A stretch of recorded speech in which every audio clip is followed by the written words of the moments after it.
this type of violence inflicted, there's a certain level of depravity involved. A brutal killing. She's having a wonderful weekend with her family, then she's gone. Her life here on Earth was over. I try not to think about how she died. Bad things happen to good people, unfortunately. A dark mystery with multiple suspects. Was this a neighbor? Was it a coworker? Was it an ex-boyfriend? We weren't sure exactly what happened. He was telling them that he was on the run and had murdered a woman in Florida. If he had a clearer view of her home, he would have known that she lived alone. The truth will be revealed.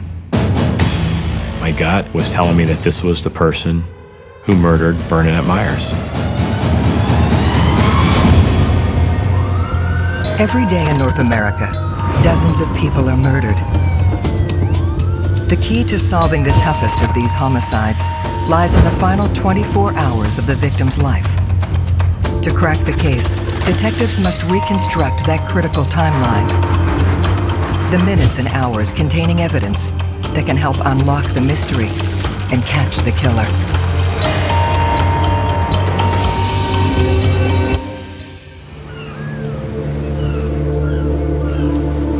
Sunshine City.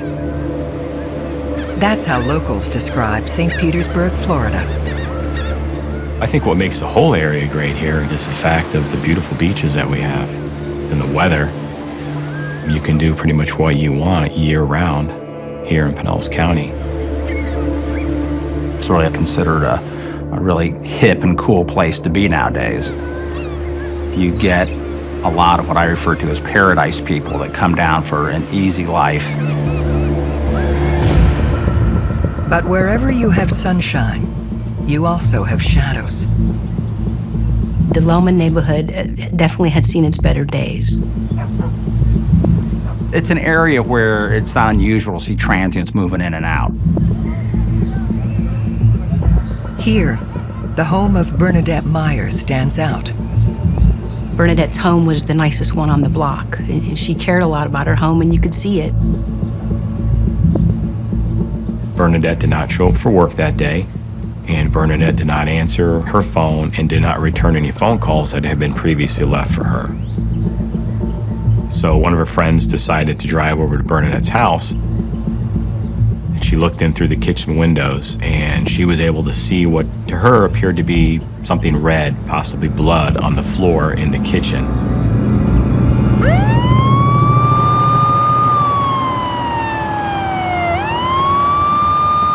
Detectives Judy Vauvin and Larry Nelvin arrive on scene within minutes.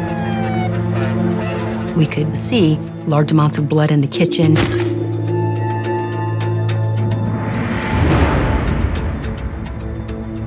We could see the drag marks that went from the kitchen dining room area into the bedroom. And going into the master bedroom, we found Bernadette Myers face down on the floor with a large amount of blood dried around her head. Her hands were behind her back, duct tape around the wrist, and she had 2 large zip ties put around her neck, and they were cinched up as tight as they could possibly be.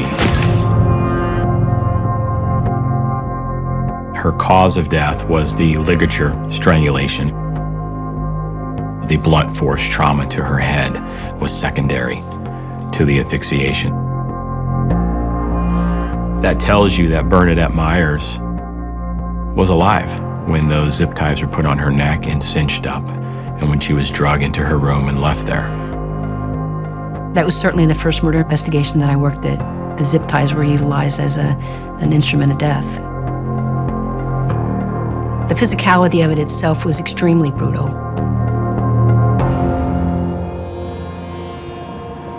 Detectives now face the difficult task of breaking the news to loved ones. Making a death notification to a family member is a very hard thing to do. You're trying to establish whatever you can about your victim from these people that you just shattered and shook up their life. I remember the moment that they told us, it was just disbelief. It was just a whirlwind of not knowing what took place or what happened. The weekend before she passed away, we were all together in Ocala. It was the entire family, Sunday morning. We were all sitting around. Everybody just laughed and just joked around, and really that was the atmosphere that we had. One of the last pictures that were taken of her, she was holding her great niece and her great nephew. It's a loving moment. It struck your heart. You know, she's there, she's having a wonderful weekend with her family, and then she's gone. Her life here on earth was over. She had a son. She had a lot of friends and relatives that she would see on a pretty regular basis. She was a good family member. She was a good friend. Monday, I called her because we would always talk about the weekend, and we would laugh and joke and talk about the things that had happened. I called and left her a message. And because of the time frame, I sometimes wonder when that message was being heard. We spoke to ex-boyfriends, we spoke to co-workers, we spoke to anyone and everyone that could lead us down the road to the killer. We weren't able to find anyone that had anything bad to say about her, or anyone certainly that had threatened her in any way. Bad things happen to good people, unfortunately. Determined to fill in the last 24 hours of her life, police interview Bernadette's colleague, who first spotted the blood. Her friend was very upset, very emotional, but she provided us a lot of good information to help build a timeline. Bernadette worked at Honeywell. They work on parts for the military as well as stuff for the space program. She was an intelligent person, a hard worker. She was an early riser, got to work early, left work, and she was done for the day. We learned that on the Monday, she left work around 2:30 or 3. She had a doctor's appointment, and we know she made it there. We knew that she had a problem with one of her tires. She went to an auto parts store at around 4:30. She was there for maybe 10 to 15 minutes, and then she left. Sometime around 5 o'clock is most likely when she got home. Clues from the scene suggest she met her killer moments afterwards. There was like a bag of oranges that were out on the table.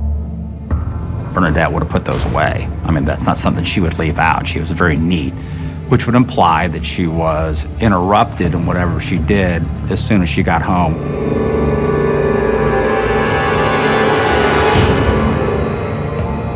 Due to the fact that she had not returned any calls and put her groceries away or changed her clothes, we feel that she was murdered somewhere between 5 and 7 o'clock at the latest on Monday. There was no kicked-in door, there were no screens missing, there were no broken windows. We did think perhaps that our perpetrator was someone that she knew or someone that was familiar with her home. We know that just based on the brutality at the scene, that more than likely it was going to be a man. There was no DNA of interest found at the scene. And by that I mean they would have found, of course, Bernadette's DNA, which as you would expect. Not one fingerprint, but one of the forensic examiners at the scene, who was still in the middle of processing, was able to develop a bloody shoe impression on the floor that they were able to enhance using chemicals. We knew it wasn't Bernadette's. Her shoes were on the kitchen floor, and she was knocked out of them. So we felt very strong that this was going to be the bloody shoe impression from the murderer. The actual impression was believed to be some type of tennis shoe, and the size between 9 and 11. Her vehicle was not in the garage. So, of course, what I'm going to surmise from that is that whoever murdered her stole her car. Did they steal it because they wanted the car, or did they steal it because they thought it was the best way to get away from that location without being seen? It seemed pretty organized. He was either more prepared than your normal person, or he was able to react somewhat calm after he had done this to figure out how he's going to get out of there. We're looking for anybody and everybody that's associated with Bernadette, that's associated with the area, that would have any reason to be there. My first instinct was this was something that was sexually motivated. Some of her underwear apparently had been taken out of her dresser, which could be Bernadette doing her laundry, or it could be a fetish, type sex aspect to it. We have a sexual predator offender tracking unit here at the sheriff's office. They track all the locations of all the sex offenders and sex predators, and they're required to check in and register with them. The investigators would automatically search the database for any persons in the area that are sexual predators. They would be persons of interest to speak to as soon as possible. There is one name at the top of their list. Leo Barobri was brought to our attention by the sexual predator unit. He was a convicted sexual predator who had committed a violent rape. He lived within around a mile of Bernadette Myers. His offenses had to do with adult women. There's some leopards out there with spots on that don't change. So, of course, we wanted to look into him, try to find out where he might have been on the day that Bernadette was murdered. The lead suspect in Bernadette Myers' homicide is a convicted sex offender. So we wanted to find him and talk with him to try and establish a timeline. If somebody is determined by police to have a record for sexual assault, especially if it's a record for violence and sexual assault, they are examined more thoroughly by police to see if they're capable of committing an even worse assault, and in this case, that would be murder. Police obtain Barubi's address from the offender tracking unit. In my being, I knew he was a dirtbag. When we spoke to Mr. Barobi, he had recently injured himself. He said he had suffered a broken foot previously and had to use the crutches to get around on. I think it would have been very hard for somebody that truly has to use crutches to be able to do what was done to Bernadette. But we still wanted to make every effort to make sure he wasn't just using that as a crutch. We were able to timeline his injury out by talking to his place of employment, and they were able to confirm with us that he had had this injury prior to Bernadette's murder. He got out of work that afternoon at 3:30, and he had to wait for a ride. So as far as the timeline goes, he wouldn't have been able to make it from where he was to Bernadette's house to commit the murder because of the physical injury. To be certain, detectives turned to the forensic evidence. When we got the autopsy results, it was determined that there was no sexual assault to Bernadette Myers. So all of that was against Leo Barubi being involved in this. We were able to rule him out as being a suspect in this homicide. Now that we knew that she was not the victim of a sexual assault, obviously the person went through something in her room and was searching for something. Detective Nalvin and I invited Michelle and Christopher, that's Bernadette's niece and her son, to come to the house to hopefully be able to assist us. As hard as it was, we were hoping that they were going to be able to give us some key information in regards to the items that were missing, that we couldn't recognize as being missing because we had never been in that home before. Everything had its place at Aunt Bernadette's house. Bernadette kept a very, very nice house. You could eat off her floor. It was very emotional for them. It was extremely emotional. But they put their grief aside, and they were very focused on helping us find the killer. At first, they really couldn't tell if anything was missing until her son said, I think that my mom had a wooden jewelry box on her dresser top. There was several items of jewelry that she kept in that jewelry box. Some items that they said were very unique, and that's what we kind of focused in on at that point in time. Christopher drew pictures of the jewelry for us, but also Michelle, her niece, brought in a photograph of Bernadette from the family gathering that happened in Ocala the weekend before her murder. Bernadette was wearing a two-tone Anne Klein watch in the photograph, and it was on her wrist. And that was a watch that we did not find at the crime scene. If you can identify property that's been stolen from a residence, it's a very valuable lead for the police because you can trace back who possessed that property to prove that the suspect was in the house. That kind of explained potentially the undergarments that were on the bed and on the floor. We felt that the person went through the drawers looking for more jewelry or money or something of value. Her house was almost like a little bit of an oasis in the middle of this area. So people might think that this person, because they take care of their house, has money or has valuables inside of there. There's all kinds of people going by that residence all the time. It's a very heavily traveled road. So you start thinking, was somebody staking out her residence? Investigators focus on the area surrounding Bernadette's house, looking for anything out of the ordinary. We received a phone call from my sergeant at the time, who was out in an alley that runs behind Bernadette Meyer's house. And he said he was with an individual and that we needed to come meet with them. And that's when we first encountered Lee Davey.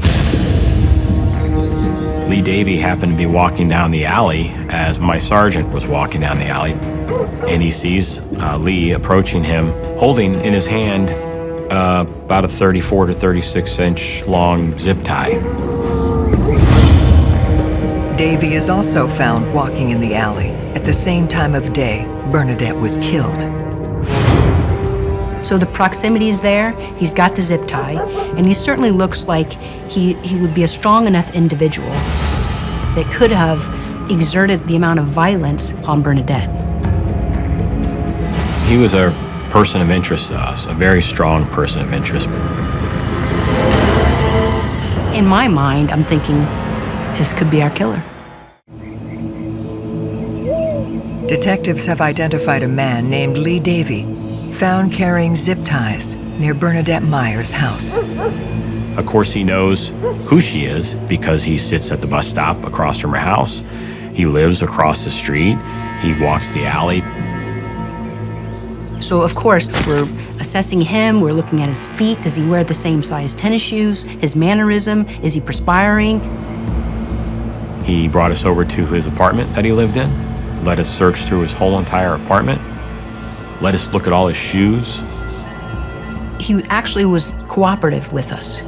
But sometimes that's not unusual because sometimes the bad guys think they're gonna outsmart you.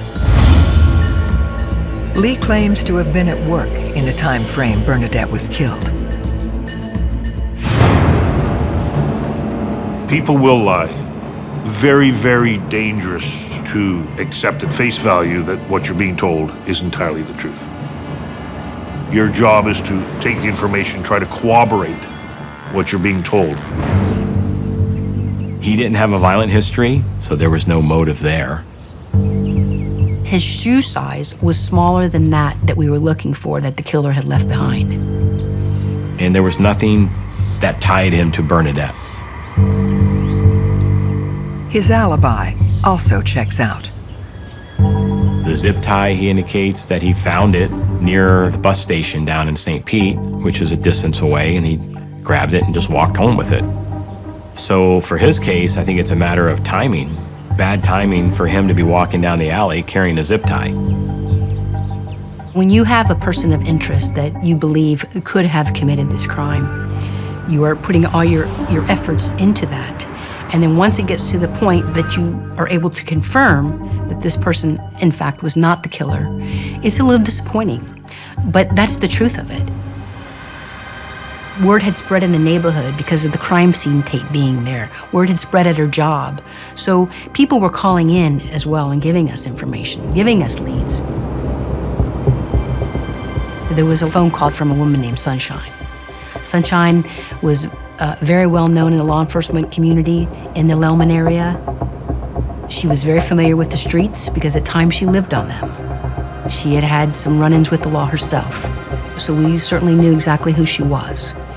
And she called in and provided us some information that she'd seen a black male in the alley right before the time of Bernadette's death. She also said she saw the same person run through Bernadette's yard and then saw that person at a convenience store down the street later. So we went out and met with that convenience store.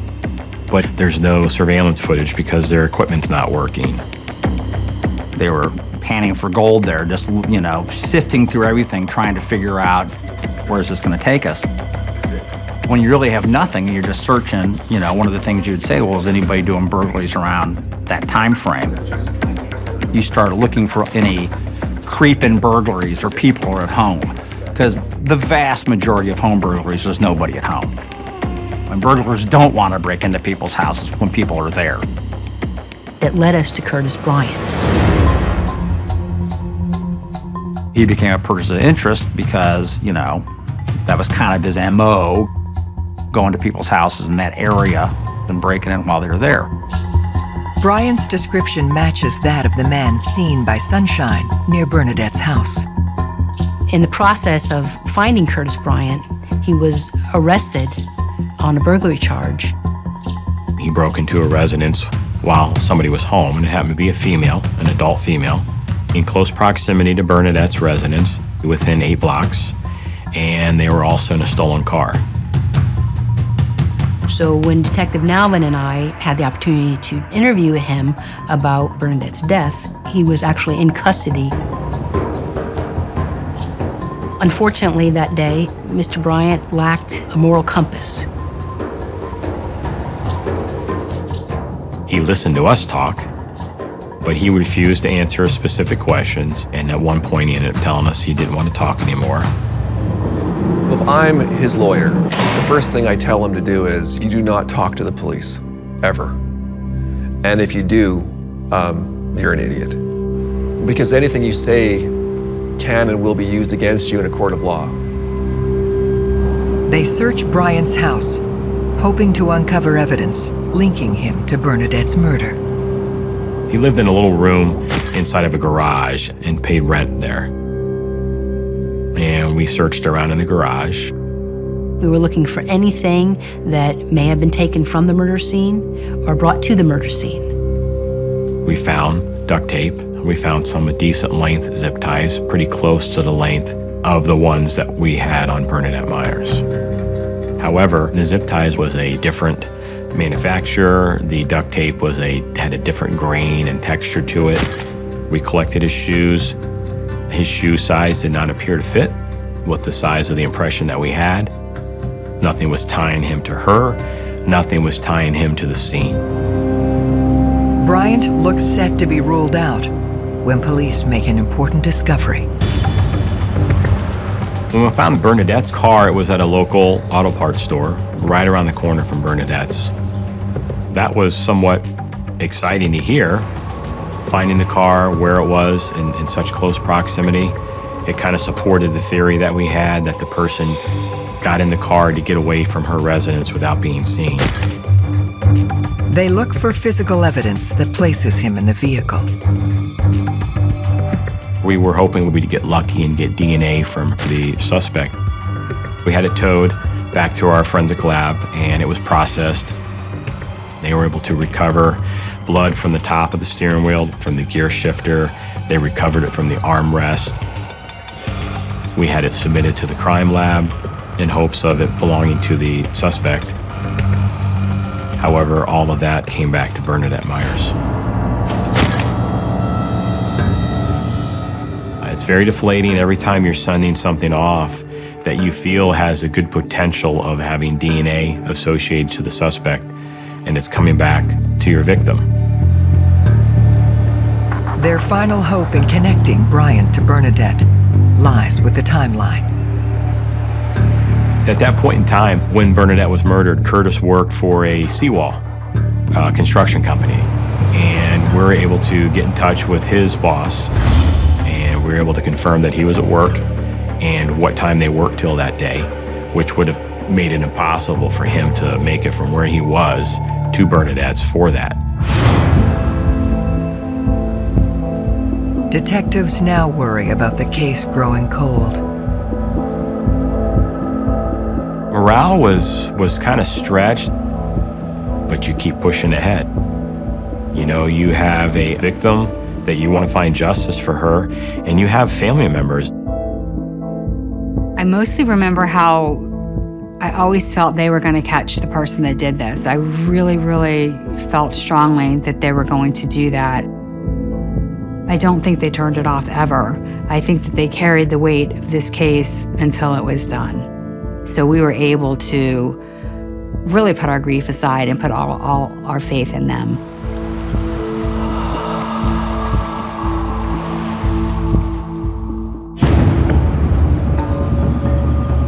Convinced Bernadette's murder was a well-planned crime of opportunity, police broadened their neighborhood search, determined to identify anything unusual from her final 24 hours. In Bernadette's case, what made it unique and somewhat difficult was the fact that it was a transient area. It's a lot of people coming and going. We went back out again to do some more canvassing, and there was a decent-sized auto dealership right at the end of Bernadette Street. We talked to an employee, and she had some very good information for us. Going back to Monday, the day that we know Bernadette was murdered, she was parked across the street on the north side of the road, and at about 4 o'clock in the afternoon, she saw an individual standing next to a van that was parked next to her car. 30-year-old white male, 5'10", brown hair. She got in her car and she left. She came back about 45 minutes later. And when she came back, the van was still there. And the interesting thing is that how he was parked, if he looked down the street, he could see Bernadette's home.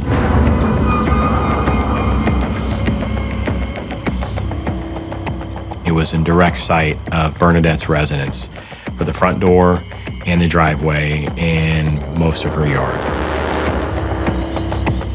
I thought, great, maybe this person was looking that direction and could remember seeing something happen at Bernadette's residence.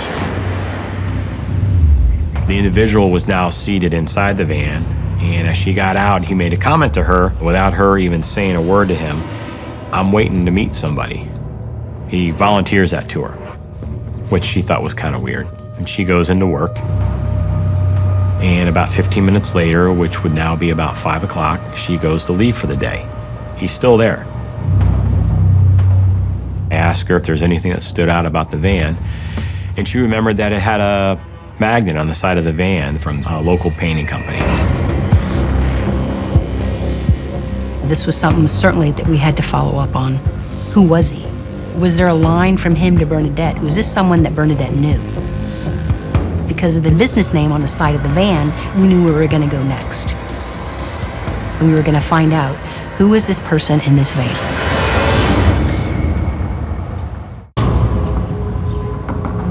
Investigators on the Bernadette Myers case worked to track down a mystery man seen outside her home on the day of the murder. So we went and found the owner of the painting company. And the owner is very good friends of Bernadette Myers. So that struck a chord. He informed us that he himself had painted the inside her residence about 4 years prior. And then 3 years ago, the outside of her residence was painted by 2 of his workers. One of them who was currently incarcerated in prison, and the other one was named Charles Hall. Detectives bring Halm in for an interview. He told me and confirmed that he did paint her house 3-4 years ago, as he remembered it. Said it took about a week to paint it. He kind of alluded that they were kind of friendly when he painted her house, that she would leave her doors unlocked so they could use the restroom. So I asked him if he had been by there recently. And he said no. And I said, well, you sure? Sure you wouldn't have been somewhere around there to meet somebody? And he kind of said, oh, yeah, I was. He kind of committed to parking in the same area that he was observed in. He reluctantly admitted that he was there, knowing that there was probably a witness that saw him there. I asked him for his help to see if he saw anybody over there, and he said, yeah, I could see right to her house, but no, I didn't see anybody. He was thinking out loud at this point to himself, who was I there to meet? Who was it? And he was looking up into the ceiling and looking left and looking right, and he kind of just looked over at us and said, I don't know, beats me. I can't remember who it was. He parked in a spot, for an hour and waited to meet somebody, but can't remember who he was going to meet. I didn't believe him. We did notice during the course of the interview that Mr. Holmes' shoe size looked like it could have been the shoe size that we were looking for, but there was no real evidence to hold him. At that point in time, I'd gotten information from him that I could follow up on, and I sent him on his way, and asking him to call me when he thinks of who this alleged person was that he was supposed to meet. We put our surveillance team on him to establish where he's going and coming and who he's associating with so we can start talking to them. When you're a seasoned investigator and you have to allow them to go, it's gut-wrenching. Not everyone can work homicide. It's very demanding, and it can be incredibly stressful. You have to be able to shift gears very quickly, and you have to have a really strong belief in the law and in justice. As they begin the follow-up on Holm, the investigation takes a bizarre turn. There was bulletins that were put out about the circumstances of her death to other law enforcement agencies. We get a call from Alma Police Department in Arkansas about an individual who they called a hitchhiker that had been dropped off by some people because he was telling them that he was on the run and had murdered a woman in Florida. When law enforcement in Arkansas had contact with him, in going through the stuff, he had some zip ties. It's a coincidence they can't ignore. So they work towards linking the man to Bernadette. By going through all these different reports and different associates surrounding this individual, we are able to say at one point in time that a girlfriend of his that lived almost on the same block as Bernadette Myers. They discover an incident report revealing the hitchhiker had a violent past. He had been involved in a shooting and a kidnapping, so to speak, with an ex-girlfriend or ex-wife. So you see that there's a violent tendency from this unstable person. And then you have the fact that he's saying he murdered a woman in Florida. We are doing everything we can to try and establish where he's been for this time, because he wasn't with the people that he was hitchhiking with anymore, and law enforcement had already sent him on his way, and now he was in the wind. It was very frustrating. They work to place their new suspect in Bernadette's neighborhood at the time she was killed. If you can get the timeline right, you can prove or break the suspect's alibi. We found evidence he was in some facility in Tennessee during the time frame of Bernadette's murder. There was nothing put in him in this area recently. As this investigation went on, it seemed that everybody we came into contact with now all of a sudden is either carrying a zip tie or has them in their garage. None of them were the size of the ones that we found on Bernadette. You want tips to come in, but it depends. Sometimes you get a lot that don't lead you anywhere. Some are good, but you can't pick and choose which ones you get, so you have to work all of them. The investigation gains new traction when the surveillance team makes an important discovery about painter Charles Hom. We learned that he was a frequent pawner. A lot of his pawn activity was tools and construction equipment, things of that nature.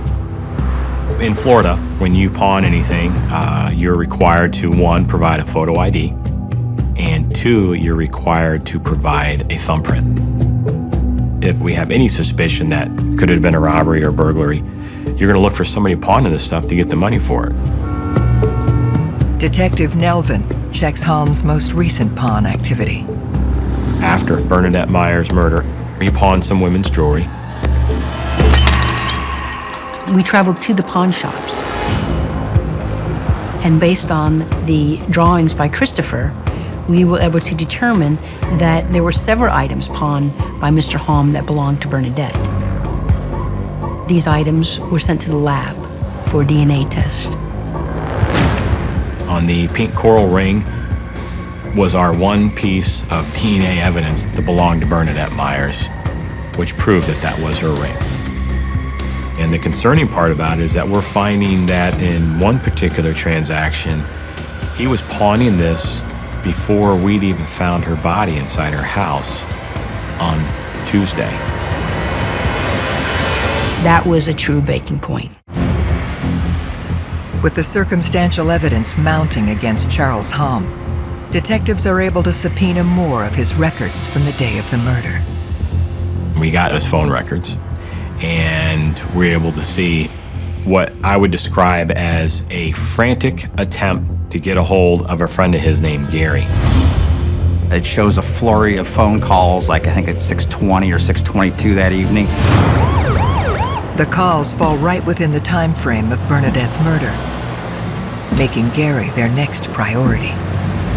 Gary told us that he was friends with Charles Hom, and he also told us that he had gotten some jewelry from Charles. He also told us that his wife had some of the jewelry. So at that point in time, we go find his wife, Kimber. As I looked at the watch that she's wearing on her wrist, immediately flashed this picture that the family had provided to me of when Bernadette was in Ocala one day before she was murdered. She was actually wearing Bernadette's watch. There's a part of me that thought that, there was some divine intervention happening there. That's one of those moments that you pray for. I think the stars just aligned with us having the weekend together, and it was just such a beautiful weekend, but that we had the picture of the watch. As Charles Hom is charged with first-degree murder, detectives can now identify the critical details from Bernadette's final 24 hours and the events that drew her ever closer to a desperate killer. The day before, Bernadette had been with her son visiting some relatives in Ocala. Bernadette came home Sunday evening. She went to work on Monday. She stopped a couple places on her way home for errands. Charles Hom sat in his van for an hour waiting for her to get home.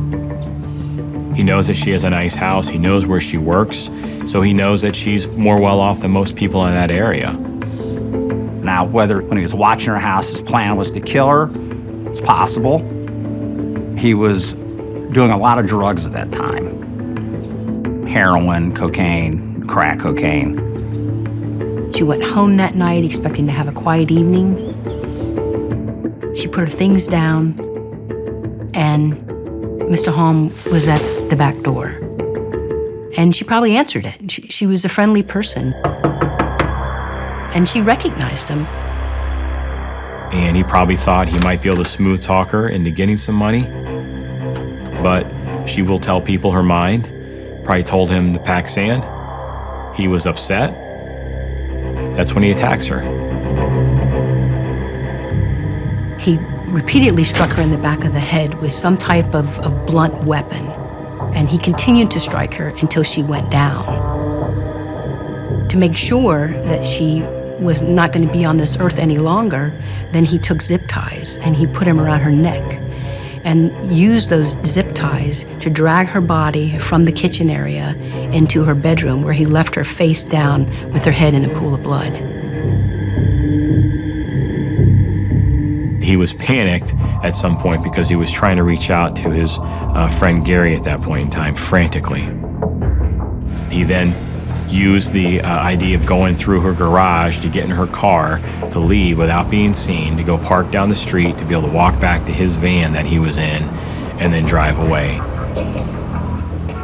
Then, the following day, Charles Halm pawned jewelry that belonged to Bernadette Myers 3 hours before we found her. Finding the pawn transaction that's done before her body's found with the jewelry that we know is hers, and then finding this watch that she was wearing not even 24 hours before she was murdered, to me was a huge moment. He probably looked at it as she could be an easy target as far as that goes. And so in that regard, it's not random. It's random from the standpoint that she did nothing to encourage this. And that's the scary part. You know, there truly are evil people out there that prey on innocent folks. Ultimately, Charles Halm was convicted of first-degree murder for killing Bernadette Myers. He's serving life with no chance of parole. You're talking about a couple $100 ultimately. A couple highs is what he got out of this. Murdered her brutally. To think about somebody going through that in the last minutes of their life is always stuck in my memory. Being able to put Charles Halm in prison for the rest of his life was very satisfying. There's parts of every homicide that you always have with you. The part about this case, about Bernadette Myers' death and her murder that stuck with me the most was the courage of her family, even at their time of grief, to help us with the investigation. Without their help, we wouldn't have been able to go forward. I try not to think about how she died. I like to think about how she lived. Bernadette was so funny, and we laughed all the time. She was our aunt, she was a sister, she was a best friend. Sunday morning, we were all just sitting there visiting. And Bernadette was sitting next to me. And she looked me right in the eyes and told me why she loved me. It doesn't get any better than that.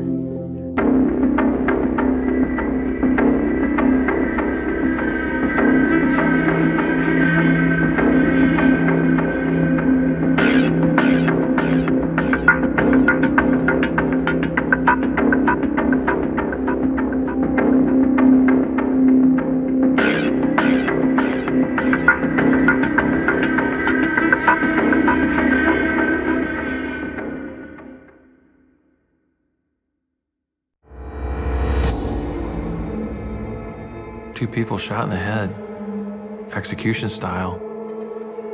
That looks like a hit to me. A brutal killing. The shocking part is that it was a family, newlyweds, starting out their life. A dark mystery with multiple suspects. She wasn't going to see him anymore because she was dating someone else. They had an argument. He was mad, and he was going to kill him. He had driven by the home. Is it a stalking situation? He kind of ripped him off. And you don't do that to the Brotherhood. The truth will be revealed. He lived a very dark world, and he knew that he was going to be exposed.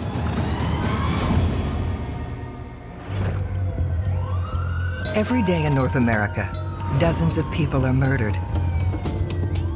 The key to solving the toughest of these homicides lies in the final 24 hours of the victim's life. To crack the case, detectives must reconstruct that critical timeline. The minutes and hours containing evidence that can help unlock the mystery and catch the killer.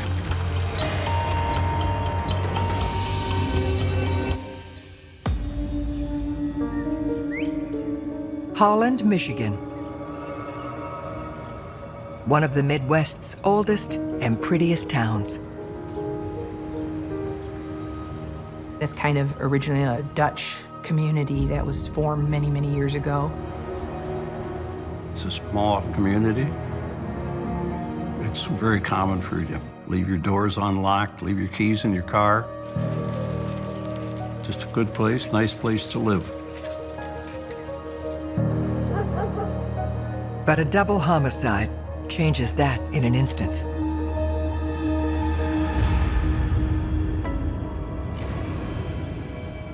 When I first got to the scene, I was approached by the responding officer. He informed me that there was a female victim in the house and that there was another victim in the automobile outside of the house. The couple are identified as Rick and Gail Brink. The victim in the house was lying on her back in bed. She had 3 wounds in her head. The male victim had 2 bullet holes in the left side of his head.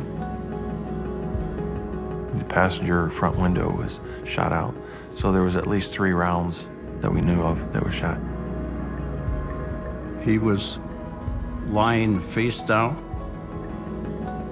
His torso was over the console, and his head was face down on the passenger seat. Detective Lauren Wasink is now responsible for finding the couple's killer. Your on-the-spot reporter, reporting to you from Ransom Street. This is the new residence of Rick and Gail Brink. It was a family, just newlyweds, lived out in the country, starting out their life. They recently just bought this house with the help of Rick's father. And the house needed a lot of work, and between he and Gail, they done the work over a period of months to get it prepared to live in. Now that we've got that on film, at least soundtrack. They had a lot of friends, well-liked. Gail was always a very social person. Rick was in sales in his company, very respected, was doing very well. Again. The shocking part is the fact there was someone out there who was capable of killing this young family. Rick, on the ranch, signing off. Bye. The key to solving their murder will be in unpacking every detail of the last day of their lives. Whenever you're doing any type of investigation, it's just kind of basic that you do get a timeline where your victims were prior to their homicide. The first indication that particular morning that there may have been a problem was when Rick didn't show up for work. His employer called a company where Gail worked, found out that Gail hadn't come to work. Someone in the meantime got a hold of Rick's parents. Rick's mother decided that she'd like to go out there and check. So the bodies were discovered by Rick's parents.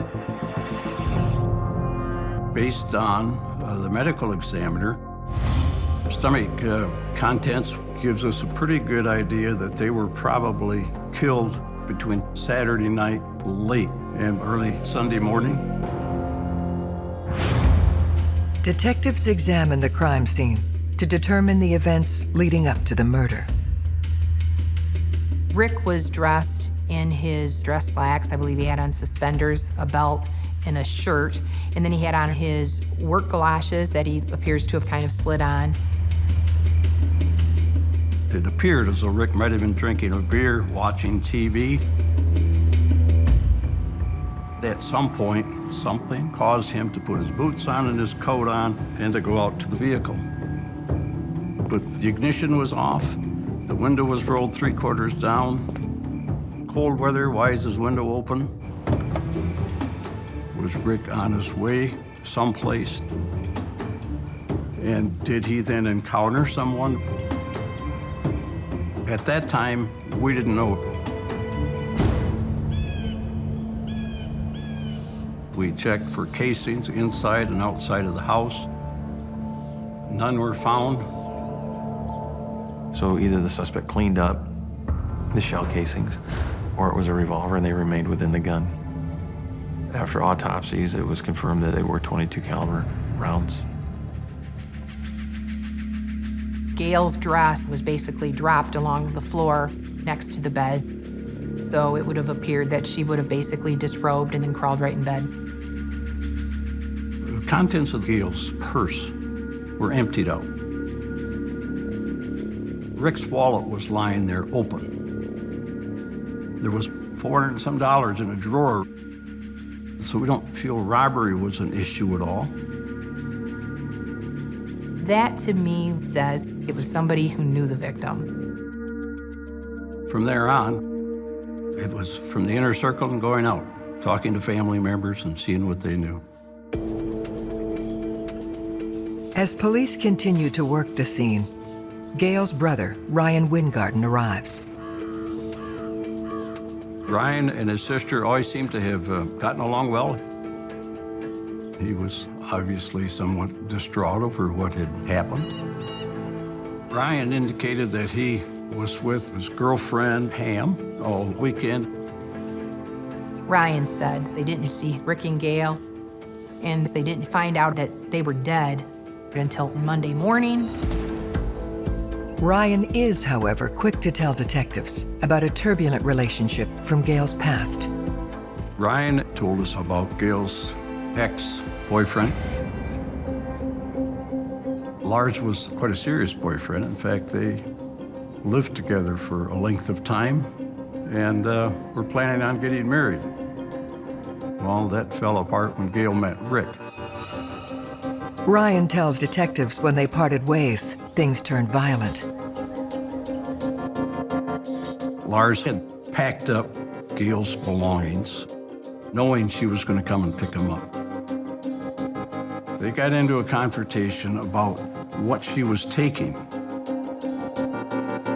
And he slapped Gail.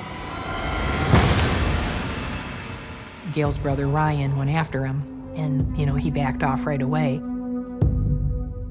Jealousy can be a very powerful, potent emotion that drives people to do irrational things and violent things. Ryan then adds something that potentially puts Lars directly on the timeline of the murder. Ryan had told us that he talked to Lars at a laundromat on Saturday evening before this killing. Lars asked how Gail was doing. Lars said he was going to the bar, what's called Calypso's. It's the same bar where Rick and Gail went after attending a wedding earlier in the day. So then you think, if they would have gone to Calypso's, they would have seen Gail's ex-boyfriend. Did he see Gail? Did it just kind of ignite all those feelings? Did something happen there? If you're looking for some type of a motive, Lars would have had one. Detectives have identified their first person of interest in the deaths of Rick and Gail Brink, Gail's ex-boyfriend, Lars. Sometimes an obsession can start with a small kernel and grow. And it can grow to the point where people will commit murder. We interviewed Lars. I asked him how he felt about Gail and about Rick. He said he would be happy if Rick and Gail split up because he still loved her. At one point, he admitted that he had driven by the home just because, he was really infatuated with her. He indicated to me that he still had a wedding picture of Rick and Gail and his belongings. Police shift their focus to his whereabouts on the night of the murder. He admitted that he had gone with a friend to Calypso's, where the wedding party went after the reception.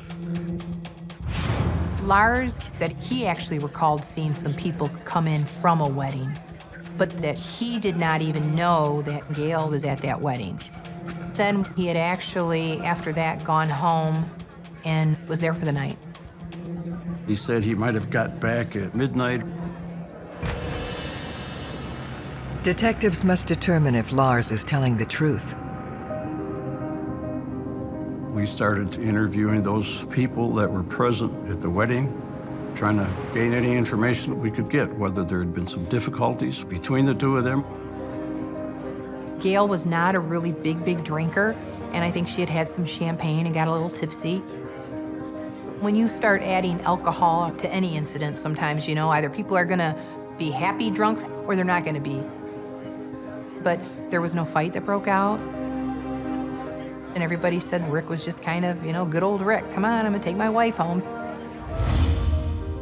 In talking to persons with Rick and Gail, they thought they left between 10:30 and 11:30 at night. And that was the last they were seen.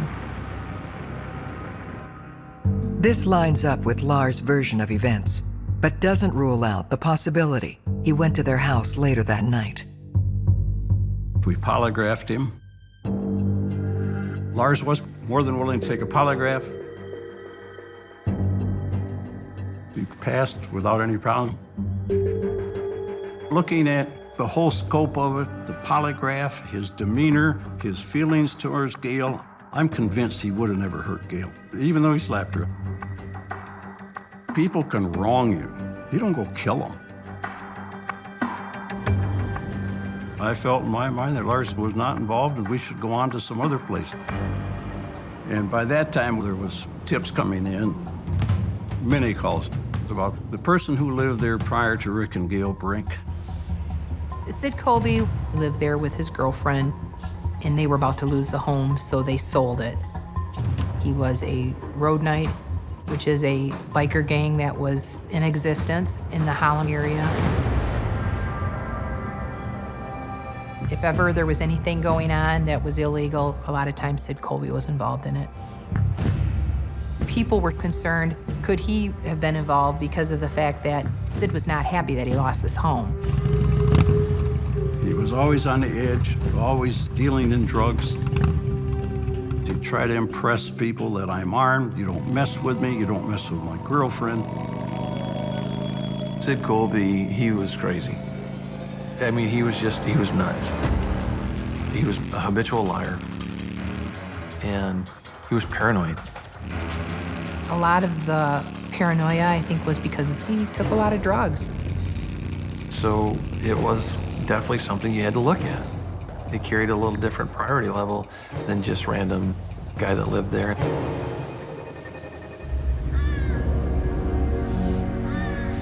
They managed to track a skittish Sid Colby down at his new place.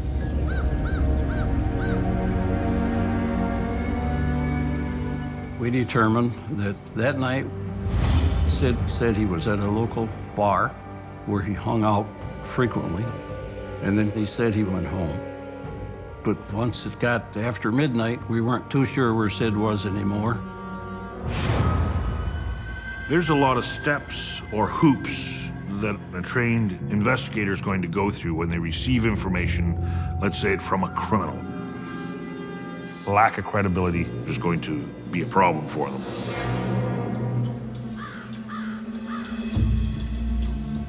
So we had a polygraph done. Polygraph was that Sid was telling us the truth when he said he was not involved in the crime. There was just nothing there that we could come up with which would cause any type of a motive. As strange as what Sid was, he didn't have any guts at all. He's scared, he's paranoid, and I don't think Sid could do it. When detectives press Sid for information, he puts forward an interesting theory.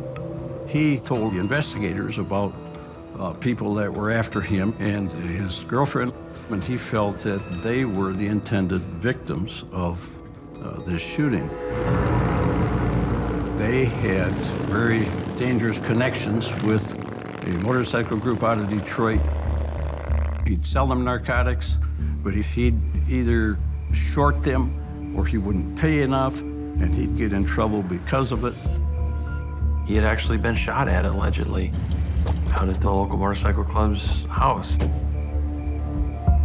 But it was one event in particular that led Sid to believe he'd become a target.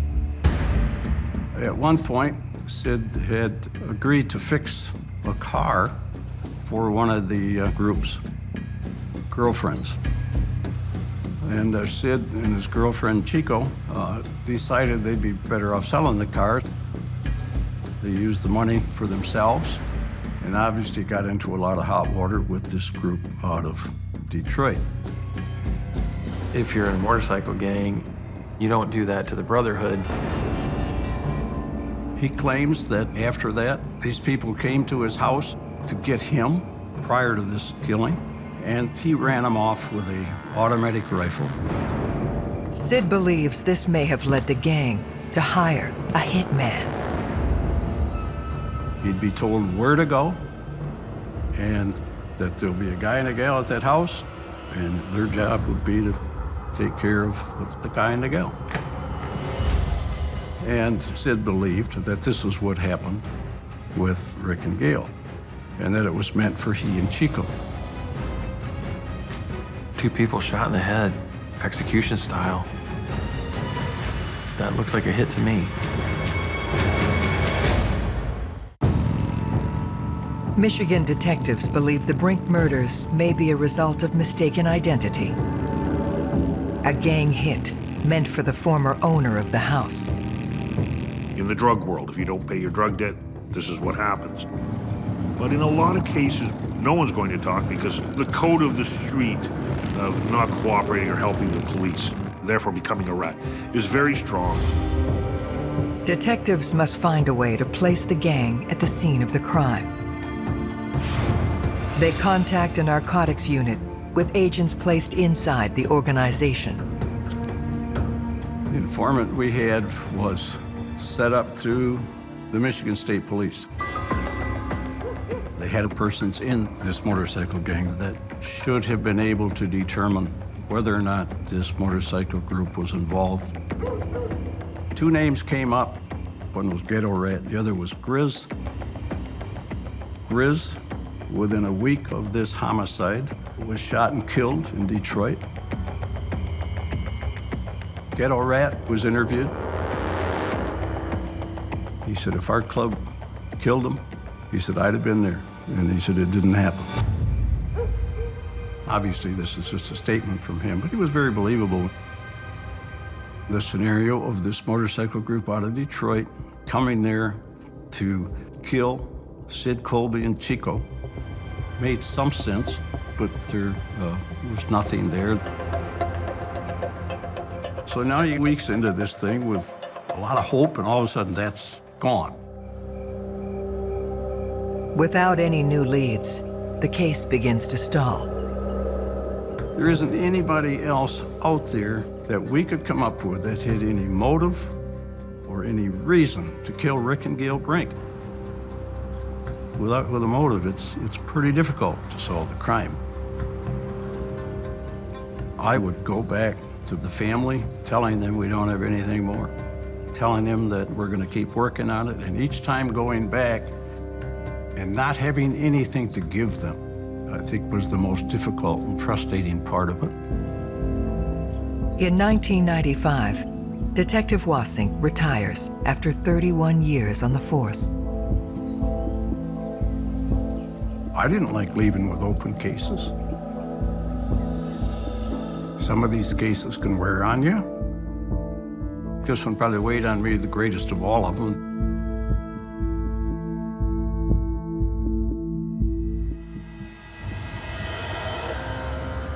In 2011, 24 years after the murders, the investigation is assigned to cold case detectives Venus Repper and David Blakely. You had to go back into the books, relearn everything that they did. We always had a philosophy that the person who did it is in there. It was a matter of going through the detective notes and putting those in order, doing it chronological. In cold case investigations, you will, from time to time, find the killer in the original box, we'll call it, of evidence. In this case, the violence portrayed at the crime scene would suggest it was someone known to the deceased. Access to the crime scene, no sign of forced entry. During their review, something odd stands out to Detective Repper. When we looked through the crime scene photos, one of the questions, there was a pillow that was placed over Gail's face. The pillow was actually a pillow that would belong in the living room. If it would have been put there beforehand, you would see some type of bullet holes. The pillow had blood residue, so it would have been placed there after Gail had been murdered. So we knew that it had to be the killer who put the pillow over her face. Why is a pillow from the living room over the head of the victim in the bedroom? That, to me, was more like somebody not wanting to look at him. That emotionally says, I don't want to see this. The kind of individual you're looking at knew Rick and Gail very well. This prompts the cold case detectives to focus on Rick and Gail's families. You must look at the family. You have to eliminate them. Certainly if there's insurance, valuables, assets involved, we have a recipe for potential disaster. We first interviewed Bud, Rick's brother. One of the things we found out was that if something happened to Rick, Bud would be the one to inherit everything. Wills can tear families apart. That could be a motive for someone to get very upset and perhaps commit murder. Those were questions that we posed to him as far as whether he was responsible, whether he was involved in the homicide. Bud was college educated, he had a good job. He himself was a success on his own. He said he and his brother really had a good relationship. As far as his alibi, he was actually home with his wife. There was no animosity. There was nothing to indicate that there was any issue between Bud and Rick. They turn their attention towards Gail's family. Gail had a very challenging childhood. She came from a very large family. Her mother, I don't think she was capable of caring for as many children as what she had. I think there was just some real dysfunction going on there, and so the kids were the ones that were responsible for taking care of themselves. They talk to Cheryl Murphy, Gail's older sister. They had a really good relationship. She basically helped raise Gail. She does not live in the state and doesn't maintain everyday contact with her family. Before Dave and I got the case, another detective asked her, write down some conversations you've had or some things pertaining to this. She had some concerns about her brother Ryan. Cheryl would say Ryan's controlling. He wants you to do what he says, and her and him did not get along. They butted heads. She said, he's my brother, but he's a control freak. There were some red flags that we were like, that's not right. Something's wrong there. So we found out as much information as we could about Ryan. Cheryl tells detectives about a family dispute that had been brewing the week before the murder. Ryan was renting a house, and her parents and the younger siblings were living in a trailer in Ryan's driveway. He had indicated that his landlord had gotten upset about it and wanted him out of there. Cheryl says this prompted Ryan to call Gail the day before she was killed. He told Gail, you got that house, let mom and dad come live with you. And she basically told him, no, I'm not gonna do it. Rick won't allow it. It's not gonna happen. She had actually told her, you know, he's mad, he's furious. That had never been learned by the original investigators. I interviewed Cheryl Murphy several times, but she never told us that Gail had called her on the Friday night prior to the murder and told her what a violent confrontation she and Ryan had had.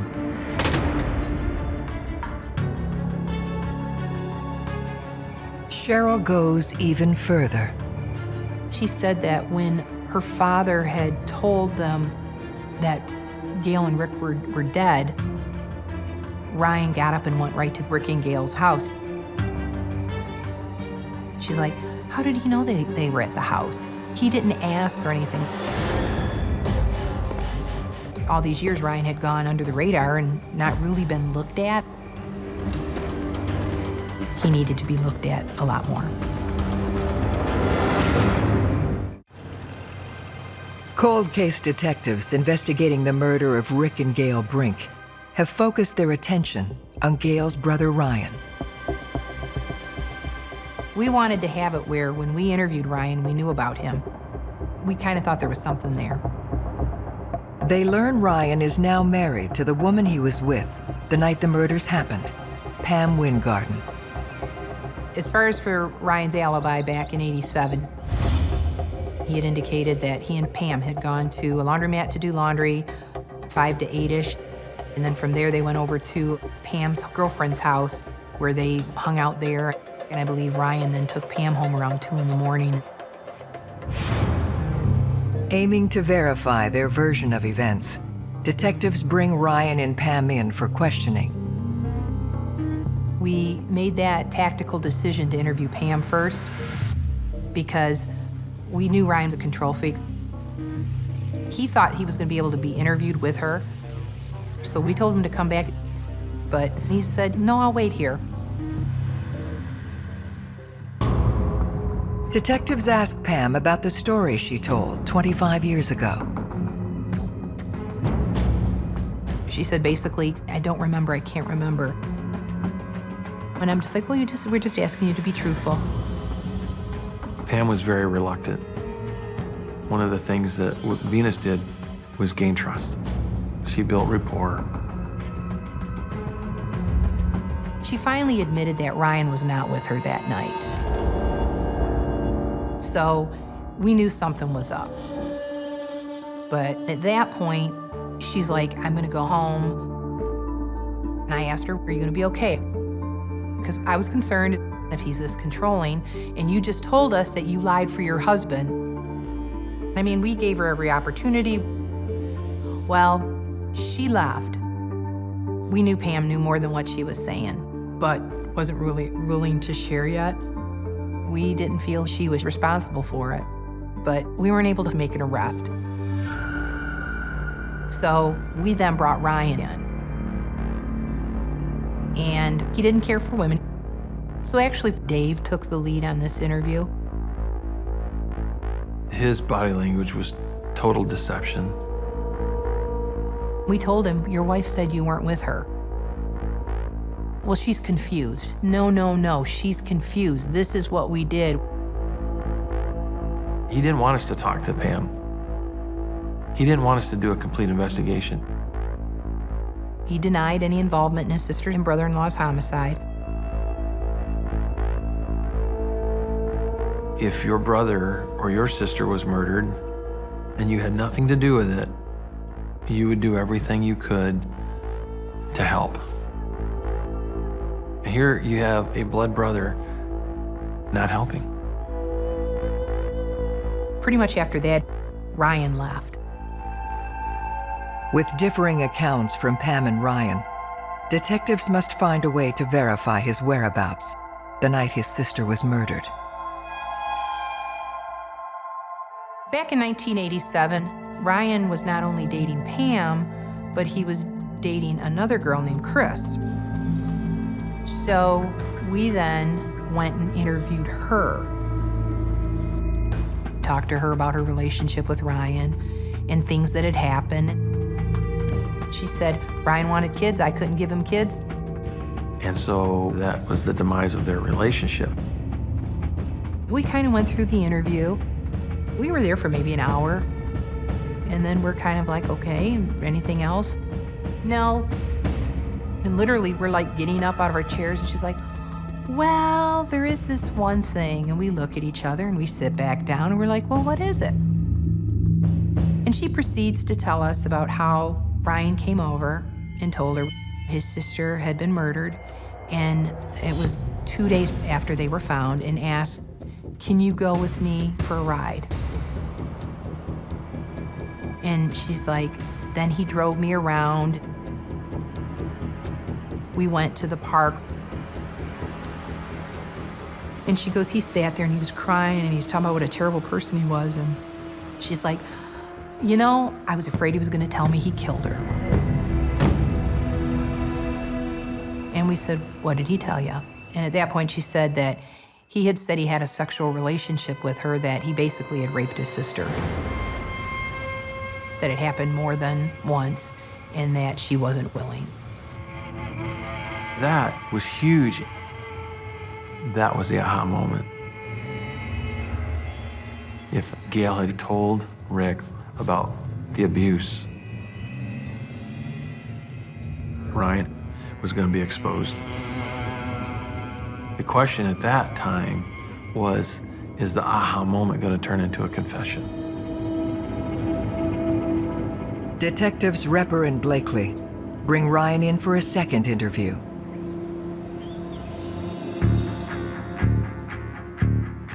Dave started talking to him about his relationship with Gail. I was repeatedly asking him to tell me about that, what happened there. And he would respond with, what are you getting at, Dave? It was a pretty intense time. We sat there, it was like 40 seconds, just staring. It was a stare down.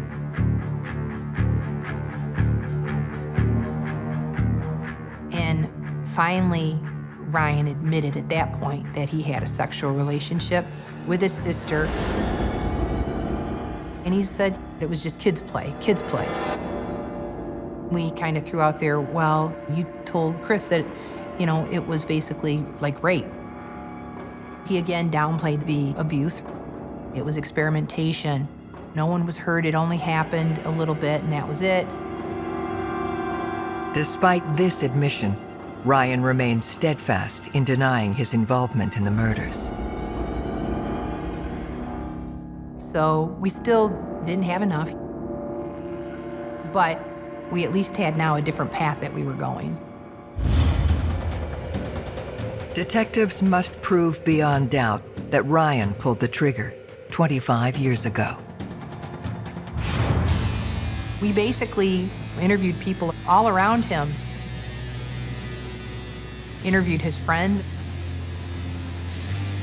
We found Jim Meacham. Jim is a good friend of Ryan's. They hung out, they'd known each other for years. They kind of ran in the same circle. We interviewed him, and he recalled how he found out that Gail had been murdered. Jim, he would go to Ryan's house in the morning and he would have coffee with Ryan before he'd go to work sometimes. And he said it would be really, really early. He had gone there the day the bodies were discovered. And Ryan was up and Pam was up, and he's like, they're both crying, tears and everything. And he's like, what's wrong? And he said that Ryan had said, my sister's been murdered. The importance of that is Rick and Gail were not found murdered until 11 o'clock in the morning on that Monday. So the only way he could tell Jim Meacham that they were dead that early is if he was involved in the homicide.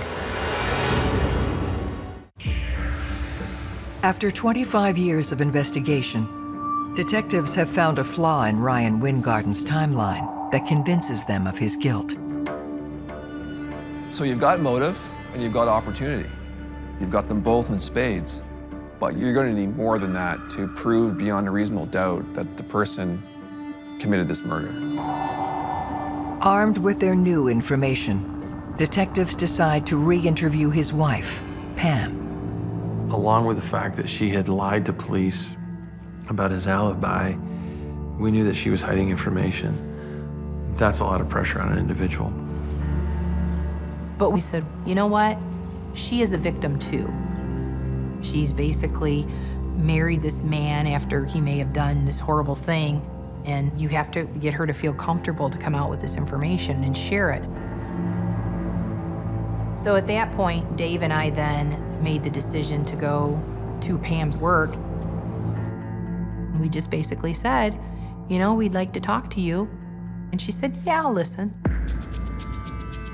We said, we are giving you the opportunity to come forward and tell us your story. The truth is going to come out. You need to do what's right for your kids. And we said, Pam, you need to come clean on this deal. Which she did. She basically came out and admitted that Ryan had come over that night, was all upset, and had said, I killed Rick and Gail. Pam's confession, along with the reconstructed timeline, lays out the final hours of Rick and Gail Brink and how a secret between siblings was the spark for their murder. On Saturday, they went to the wedding. A bunch of people went to the bar after the wedding, and they were at the bar till probably around 11-ish. They would have been home no later than 11:30. Rick and Gail were up watching TV. Ryan came over. There was a confrontation. I think Ryan knew that Rick knew about the abusive relationship that he had with his sister. And I think Ryan was jealous of the life that Gail was starting to get for herself. Gail told Ryan to get out and not to come back. Gail turned around, walked down the hall, went to bed. And at that point, Rick looked at him and said, you really need to go. So Ryan then left the home. Ryan came back to the door saying he had car trouble. And then Rick had slipped on his galoshes. He still had on his wedding attire, put his old work coat on, went, got in the truck in the driver's side. And that's where Ryan shot him with a .22 in the head.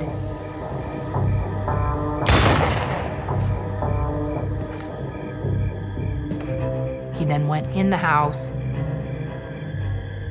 walked back to the bedroom,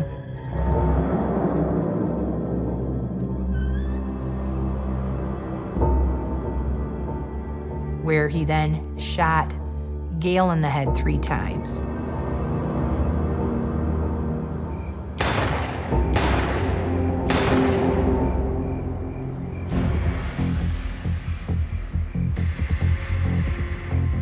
Ryan then went back over to Pam's house. He then takes Pam back to Rick and Gail's home where he killed him. He then takes her back to the bedroom where he shows her Gail, and he actually is the one that puts the pillow on her head. And he indicates to her, if you tell anybody, this will happen to you. They then go back to Ryan's home. Ryan does take clothing items in the gun in a bag, and he discards them somewhere. You know, years went on, they had this secret. They just buried it. Detectives have enough to arrest Ryan Wingarden. I read him his rights, and I asked him no questions. But it was the look on Ryan's face. He adamantly said that we badgered Pam, that she's only saying that because she wants a divorce, and, and how dare she, just anything but accept responsibility for it. His mode was jealousy, and that he was going to be exposed about his sexual abuse with his sister. On March 28, 2014, 26 years after the murder of Gail and Rick Brink, a jury finds Wingarden guilty of 2 counts of first-degree murder. He is appealing his conviction. When I look at Ryan, what do I see? I just see darkness. I felt like we had pulled a piece of darkness out of the world. Dave and Venus, the cold case team, they worked their hearts out. I was thankful that they got to the bottom of it. We brought the right person to justice, but it's always there, and I think it's sad for both families. The Wingarden family, they lost their daughter by the hands of their own son. The Brinks, they lost their son, and they lost a daughter-in-law. It's just something their family will always have to deal with.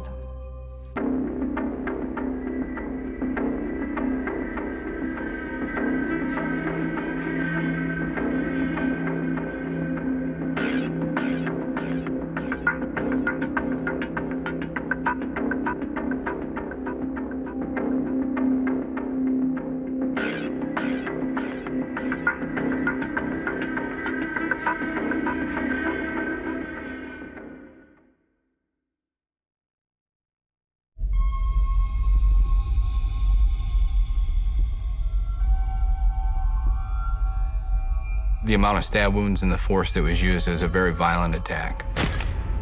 A brutal killing. She didn't deserve this. She was totally innocent. A dark mystery with multiple suspects. She had come into a lump sum of money not too long before her murder. He seemed to have been communicating with a number of other women. This guy is a cold-blooded sociopath. I've never had any suspect be able to give me the chills like he did. The truth will be revealed. He said, "No, man, you got it all wrong." And that's when the most bizarre story poured out of him. You could not write this script for a movie.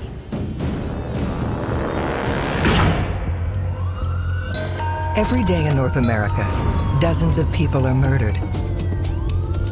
The key to solving the toughest of these homicides lies in the final 24 hours of the victim's life. To crack the case, detectives must reconstruct that critical timeline. The minutes and hours containing evidence that can help unlock the mystery and catch the killer.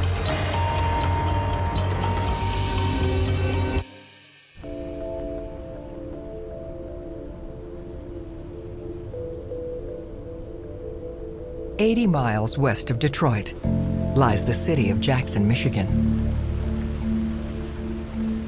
It's a blue-collar working town, and it's a very hard-working town. It's a really safe, nice community. It was routine for neighbors not to lock their doors and for kids to just play in the yard, and everyone felt very safe out there.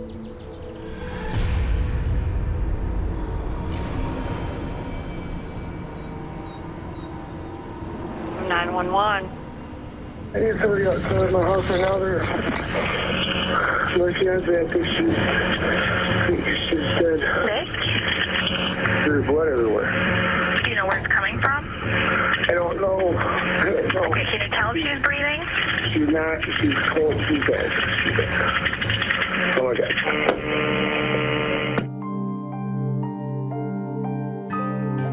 The victim is identified as 28-year-old Frances Craig.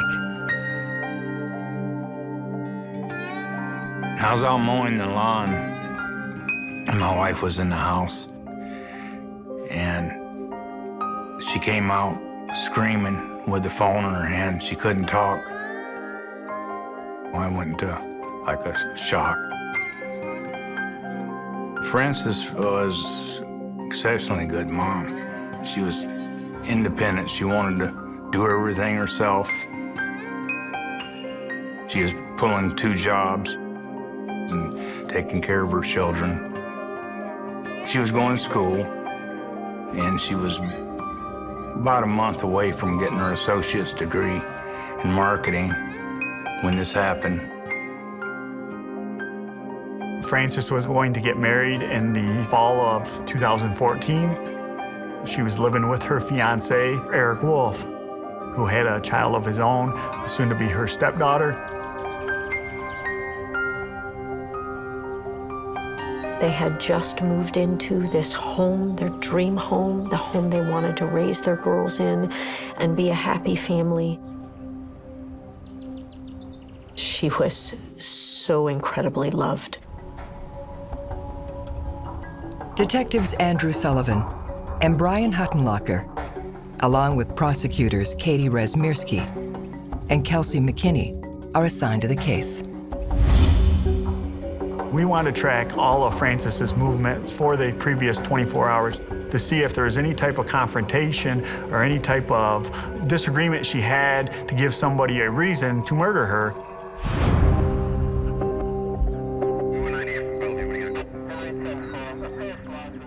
When I arrived on scene, they pointed me in the direction of Eric Wolf, who was the fiance of the victim and also the 911 caller.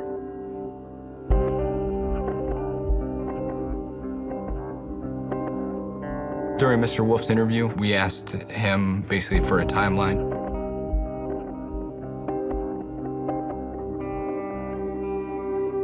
Mr. Wolf informed us that he worked an overnight shift at a local factory. He said he had been at work that evening from 6 p.m. till 6 in the morning. Stated he had found her not breathing, unresponsive, and indicated dispatch that she was deceased. When I entered the master bedroom where Frances Craig was located, the first thing that caught my eye was the bed was askew from the wall.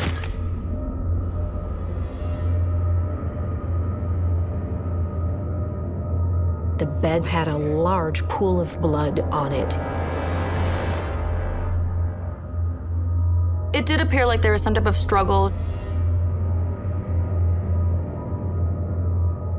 We did observe zip ties on the victim's left wrist.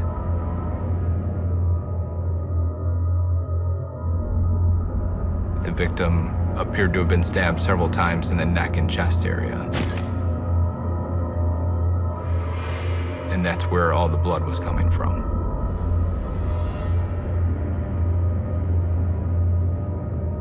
The way that she was killed was a brutal, seemingly very angry stabbing.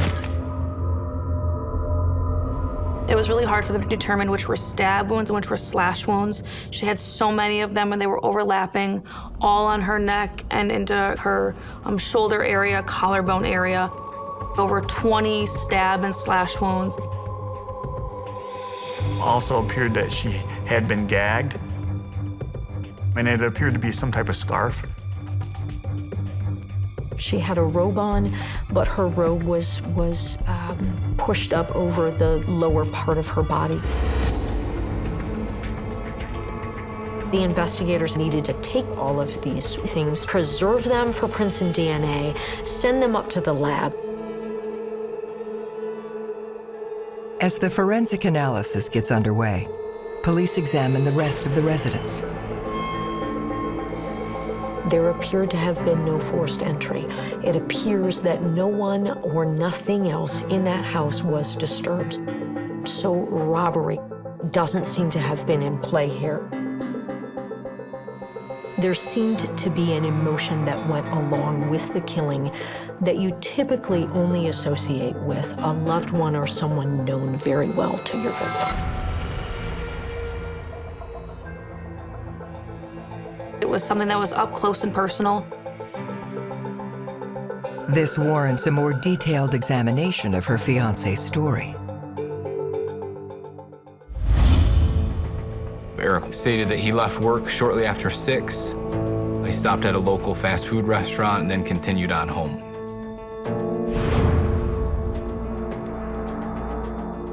Eric saw her lying on the floor. He thought that maybe she had had too much to drink and thought she had just passed out in that condition. We didn't completely buy that. Even if they thought they were drunk and passed out, they would still try to shake them to make sure they're okay.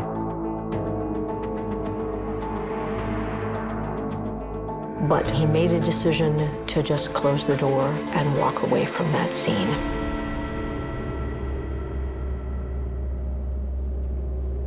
At some point thereafter, Franny's daughters went to the bedroom.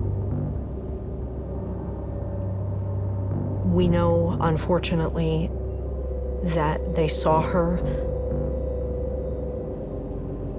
in the position that she was ultimately found. The girls then went downstairs and were able to get Eric fully awake and to let him know that something was very, very wrong. Eric's interview raises a series of troubling questions. Franny's last text to Eric was at 12:42 a.m. Something about the children and not being in bed.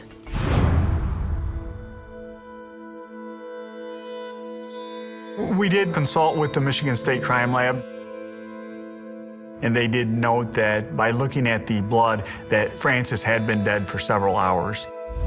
So we know it happened sometime after midnight, but before he'd said he'd first located her shortly after 6 in the morning.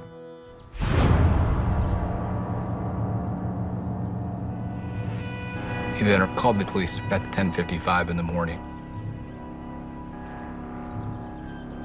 So it had been a period of time as Frances lay dead on her bedroom floor before 911 was called.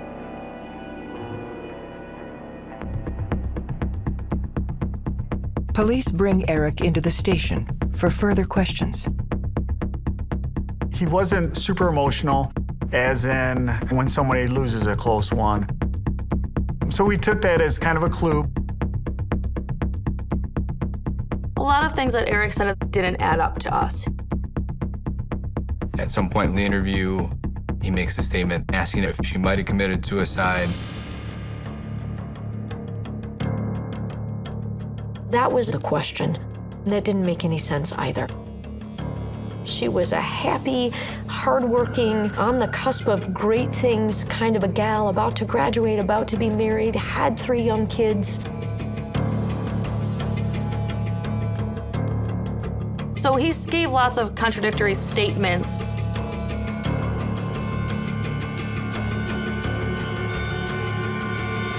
Eric was suspect number 1.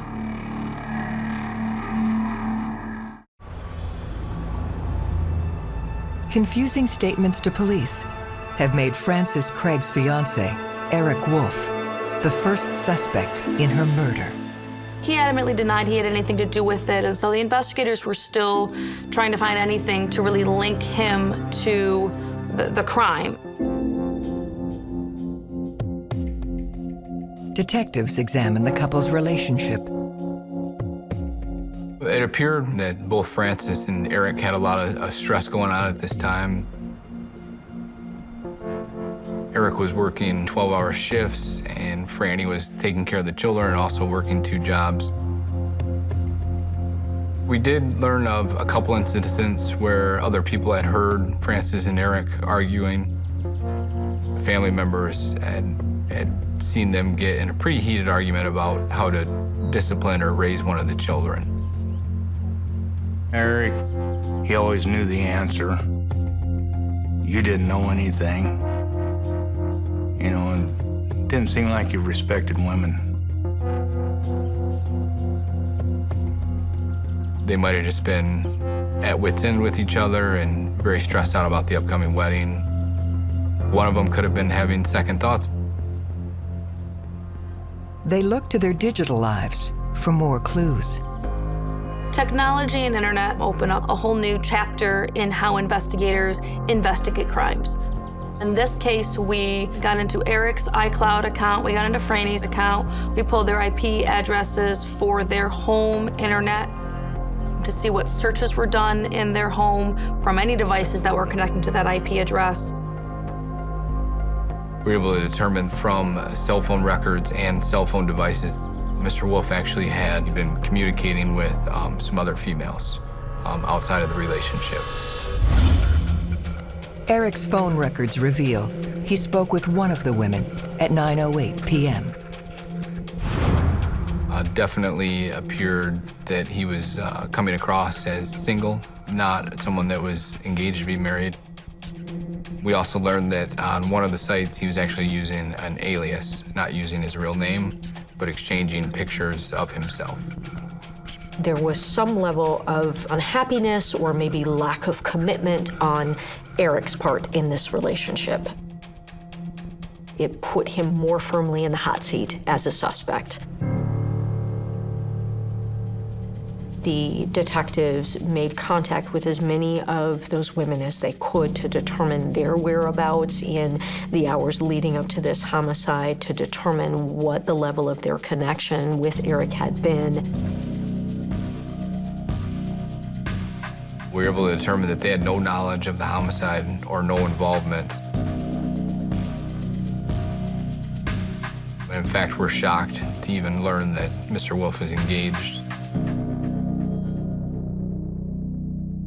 We were able to rule them out as having any involvement.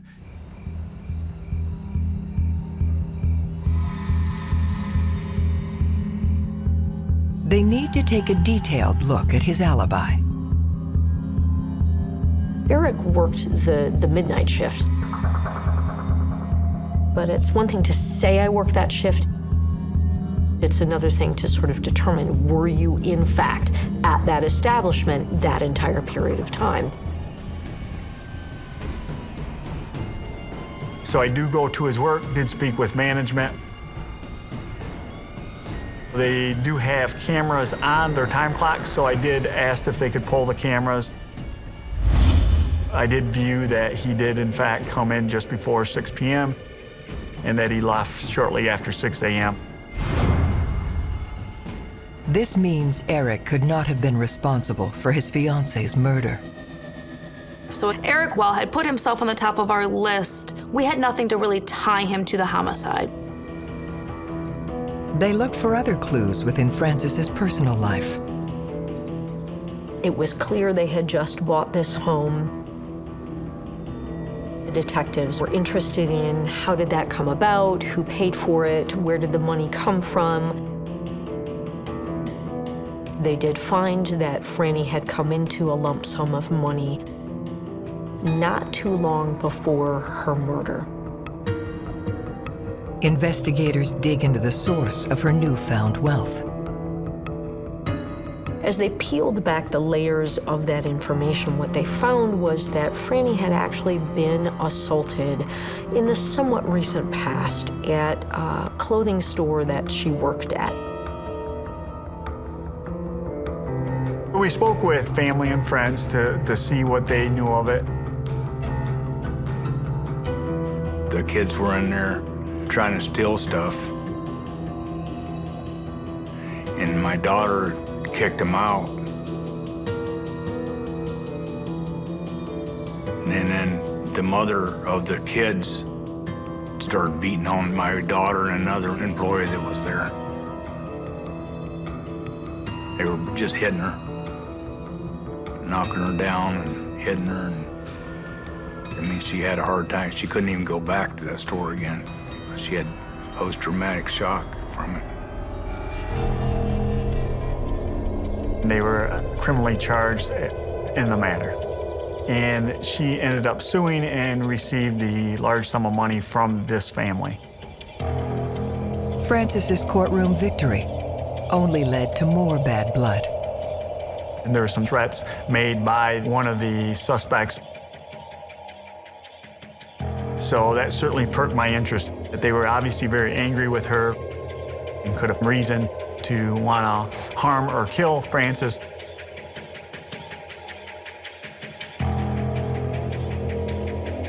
There are thousands of threats that occur every day. Do we take them all seriously? It's one thing to say, I'm going to kill you. Does the victim actually believe you and feel threatened? Then it becomes a death threat and a criminal offense. She was terrified. I mean, she didn't know what they were going to do. They just went crazy.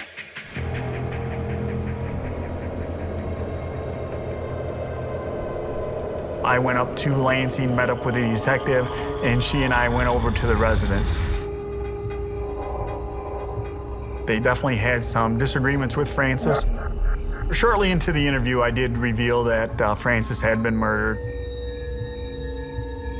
They appeared to be very surprised.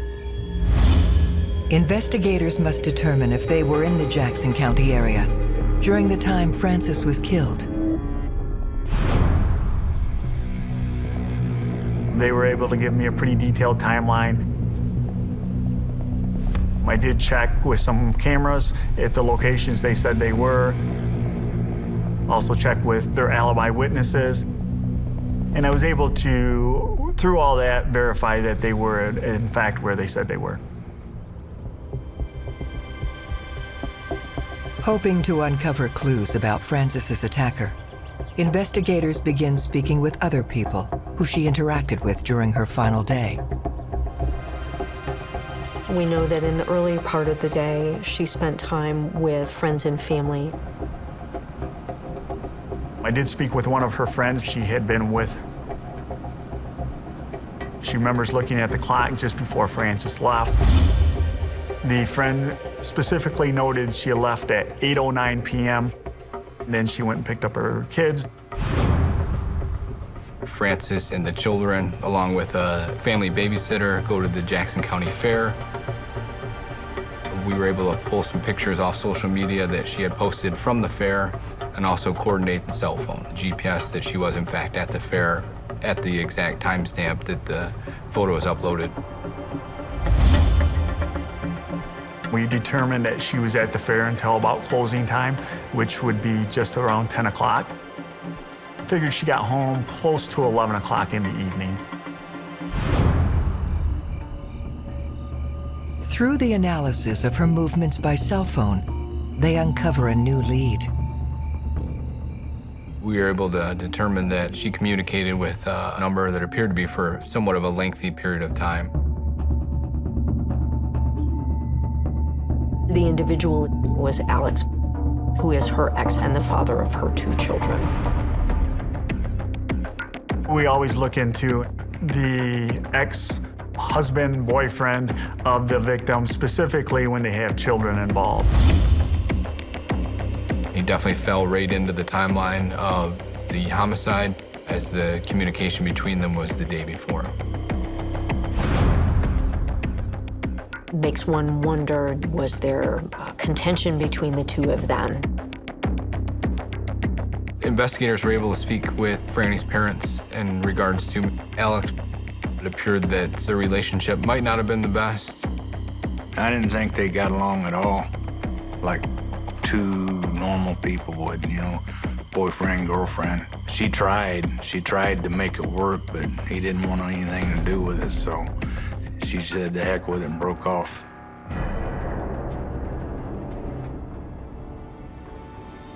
When you're dealing with an ex, that ex has to come up with some very powerful alibi information.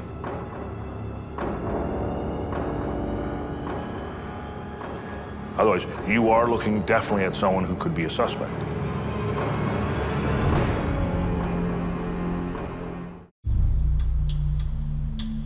The discovery of a rocky past between Frances Craig and her former partner has made him the latest suspect in her murder. With him having a relationship with Franny previously and also still being involved in her life, being the father of her 2 children, it was somebody that we had to investigate further and either rule him out as a suspect or continue investigating. There is a responsibility of any investigator to follow every lead, especially where there's a suspicion the suspect lies within the family circle. Most murder victims know their killers. For Alex, the truth lies in his timeline. He had his cell phone with him that particular day, leading up to the homicide and during the hours of the homicide. A cell phone can tell us not just who we're communicating with at any given time. Most all of them these days place us in time and space. They ping off of different towers, and they help us know where a cell phone is location-wise.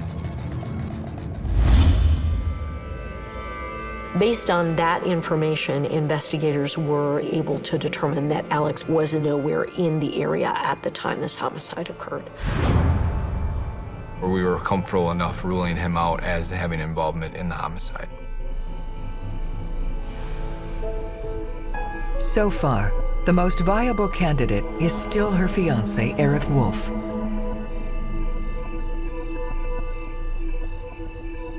We had the money motive, we had the love motive, we had the outside relationship motive. So we had all these definitely fitting motives. But again, we had no hard evidence to prove those motives.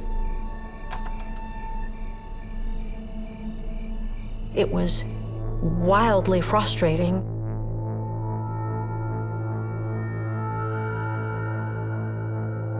As investigators, obviously our motive is justice in the end, but we also want to get closure for the family and her friends. It was very difficult for us to go through that. Frances was a good person. She didn't deserve this. Our relationship was great with the detectives. They told us as much as they could. And I think what made us the maddest is when people would say, well, why aren't you not trying hard enough? The investigators in this case were tireless, literally tireless. There is not a stone that they left unturned. Detectives get word the forensic analysis has finally been completed. I received information from the Michigan State Police Crime Lab that they were able to get a DNA hit on the zip ties that were located on Franny's left wrist. The information I received was that it was a CODIS hit, which means that it was a known offender, and it came back to a Cortez Butler. We all just looked at each other around the table and went, who? Have you heard of this guy? Do you know this guy? Is he connected to Jackson? Is he connected to Franny? Is he connected to Eric? Does anybody know anything about Cortez Butler? And the short answer was no.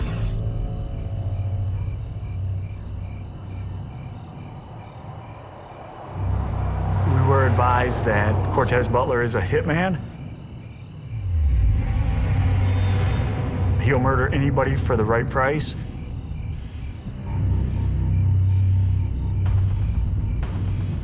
And that he has murdered people throughout the country. So at that point, we want to try to link Eric to Cortez.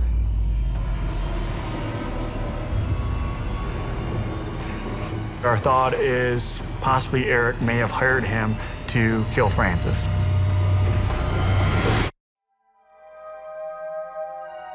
Detectives believe they've found the hitman who murdered Frances Craig, Cortez Butler. Now they have to determine what caused her to be his target. We didn't want to tip our hand at anything, so we kind of had to hold it close to the chest and figure out what we needed to do with this lead and how it needed to be followed up on. We wanted to make sure that when we found them that we had all of our ducks in a row, because we knew we'd probably only get one shot to see what his involvement was in our homicide. They contacted his parole agent to find out what they could find out about him, and immediately kicked out a search warrant for information, phone records, anything they could get. Once we got Cortez's phone records, we were able to see that he had traveled from Detroit to Jackson within that timeline of 24 hours before the homicide. We were able to watch it kind of drive down I-94 and hit off of towers as it came. But then he turned his phone off.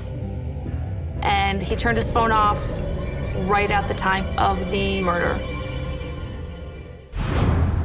We were able to then pick it back up, going back down I-94. About 2:11 is when he turned his phone back on. At that point, we now know that Cortez Butler is on Francis Craig's timeline. So we have him in Jackson, but we still don't know what his relationship with either Eric or Franny actually is. To find that out, they must speak to him directly. In the middle of the night, we get a call from a captain of Detroit PD. Detroit police have tracked down Cortez Butler. At that point, Detective Sullivan and I jumped in our car and we drove to Detroit. We sat down with Mr. Butler, introduced ourselves, explained where we are from to see if that would maybe get a reaction from him, knowing that we were from Jackson. Asked him about any connections he'd ever had to Jackson, if he knows anyone in Jackson, if he would have any reason to travel to Jackson. He said no to all those. I slid the lab report over towards him and showing that his DNA was on the zip ties involved in our homicide. We did ask him whether he was hired by Mr. Wolf or whether he knew Mr. Wolf. Mr. Butler just kind of had a blank stare, and again, he repeated that he'd never been to Jackson. Mr. Butler was a cold individual. He showed no emotion, no reaction, and requested to return to his cell at that point. With Butler refusing to cooperate, they must find another way of uncovering who hired him. At Cortez's residence, among other things, several phones were located and confiscated, and ultimately they were examined. We learned that he is having contact with one other person, and he's had contact with that person more than 200 times in a pretty short amount of time. A search warrant is issued for that cell phone number. What comes back is that that phone is registered to an individual named, of all names in the world, Dorito Johnson.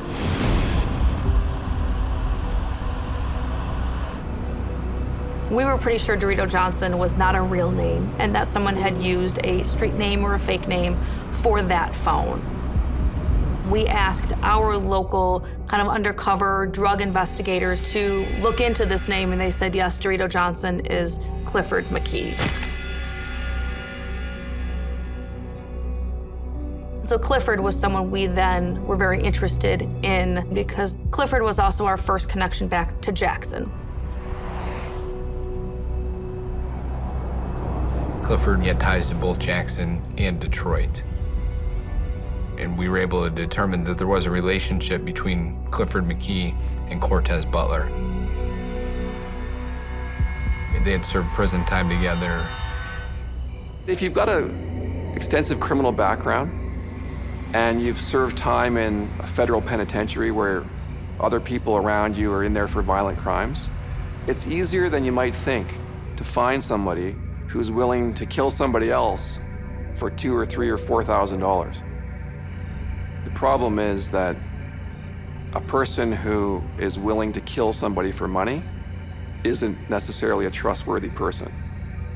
You better hope that no trail ever leads back to that hitman, because once that happens, you as the person who hired him are done. Armed with Clifford's name, investigators returned to Cortez Butler. At this point in the investigation, we were not able to connect Mr. Butler or Clifford McKee to Eric Wolf. That's what they needed to do. They said to him, we know you had something to do with it. There's no way around that. Your DNA is on the zip tie. You can't get past that. We think you're the guy who carried it out, but we don't think you're the guy who wanted it carried out, because you don't have any connection to this. And so they said, we need your help. We have a little kid who's in danger of going back to a guy we think hired you to kill Franny.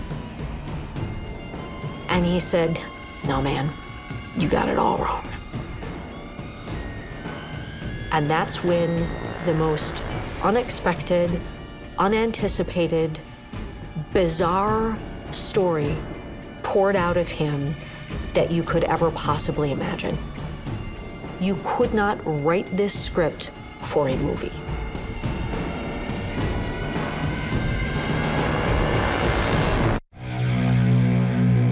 Detectives have hitman Cortez Butler cornered, but they have yet to confirm who ordered the hit. Butler started to fill us in on the whole sequence of events and who the players were in this homicide. Mr. Butler told us that he was contacted by Clifford McKee, that he knew from prison, stating that his nephew Rodney was in trouble in Jackson and was facing a very serious charge based on the arson that he committed.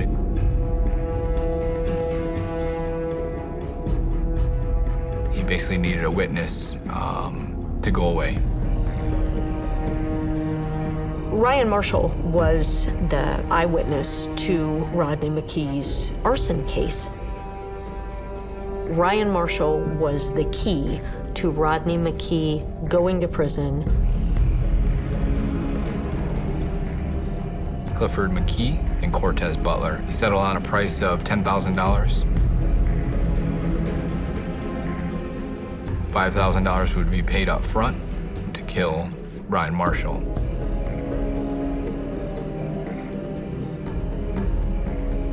As the investigators got this story from Cortez, this confession firsthand, Detective Sullivan was almost bouncing out of his chair. Ryan Marshall and Eric Wolf were longtime friends. They were childhood friends. And at the point when Ryan's house is burnt down, he has no place to stay. Rather than putting him up in a shelter, Eric and Francis allowed him to stay with them. And then when they had bought the house, at that point, they kind of told him that we were helping you out while your house burnt down, but we're starting a family and we just can't stay here any longer. So Ryan leaves. Unfortunately, that information didn't get passed on to Cortez Butler. Butler lays out in gruesome detail the events that transpired in the hours before Francis Craig was murdered, and how a perfect day came to a brutal end.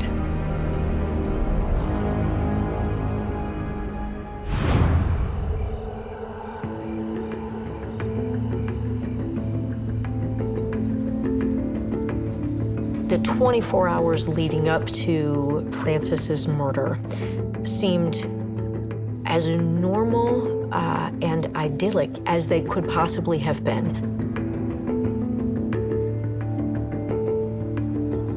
She spent this nice long time with friends and then was at the fair until it shut down that night.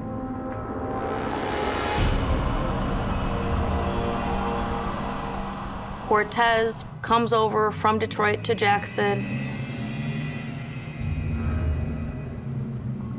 His phones are hitting off of all the towers down I-94.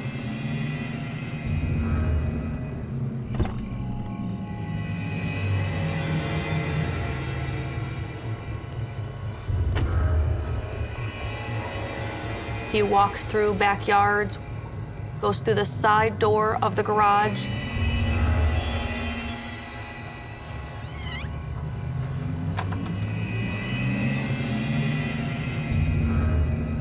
Cortez Butler talks about looking at the time on the microwave in the kitchen at 1:42 a.m.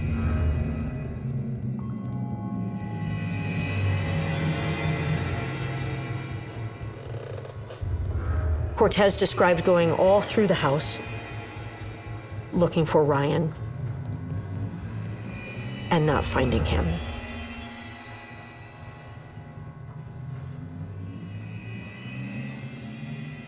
But finding Franny in her bed. He describes gagging her and binding her wrists with the zip ties and asking her about Ryan, but she kept trying to look at him. And so, in his words, he had to take her out. He stabs her repeatedly, kills her, drags her off the bed.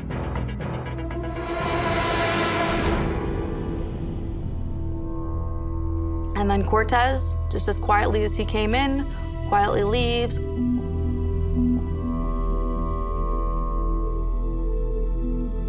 He described it so factually and so unemotionally that it appeared to not affect him at all.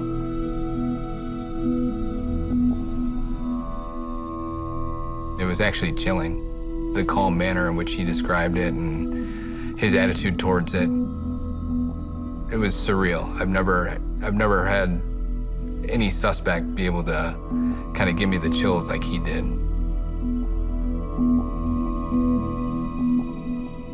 He verifies that Eric Wolf had no take in it. He didn't know Eric Wolf, didn't know anything about Eric Wolf. One of the most heartbreaking things for me about this case will always be that those little girls had to see their mother the way that they did.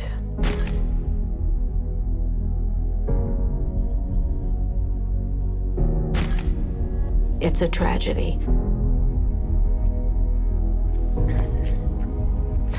Sorry. Franny gets me, man.